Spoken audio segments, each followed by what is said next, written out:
السلام عليكم ورحمة الله وبركاته. لقائنا الثالث مع كافيتيريا النخيل في 9 و80. كافيتيريا النخيل بصراحة يعني أنا رحت هناك وتعاملت مع الناس اللي هناك، صحاب الكافيتيريا والناس اللي قائمين على الكافيتيريا. بأمانة ربنا المعاملة ممتازة جدا. وربنا يشهد على كلامي، يعني لا بجاملهم ولا بتكلم كلمة مش في محلها. الناس دول يا جماعة فعلا ناس محترمين، المعاملة بتاعتهم معاملة كويسة جدا، بيشيلوا المصطفين يعني فوق دماغهم. السعر بتاعهم بصراحة ممتاز جدا، والسعر ده انا اتفاجئت بيه لما لقيت ان الاسبوع كامل سواء في العيد او غير العيد بيعاملك على 60 جنيه في اليوم.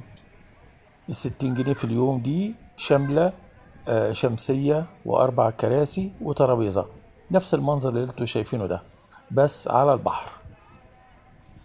طبعا شمسية واربع كراسي وترابيزة في الوقت اللي انا بتكلم فيه ده، في عز الحر وفي المصيف وفي عز الصيف، اظن استحالة يكون في السعر ده.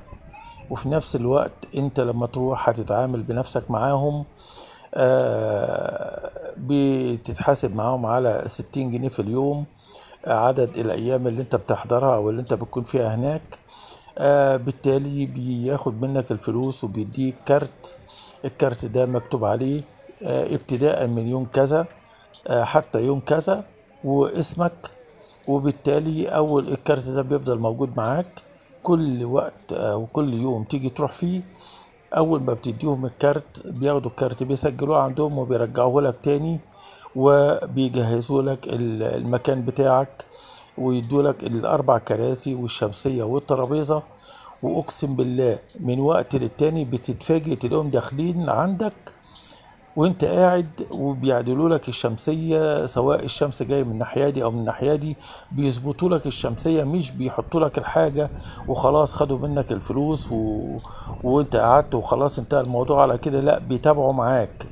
واقسم بالله فعلا ده اللي حصل معايا، وده اللي حصل مع ناس تانية، عشان ما اقولش ان هم متحيزين ليا او هم عملوا الموضوع ده معايا انا بس.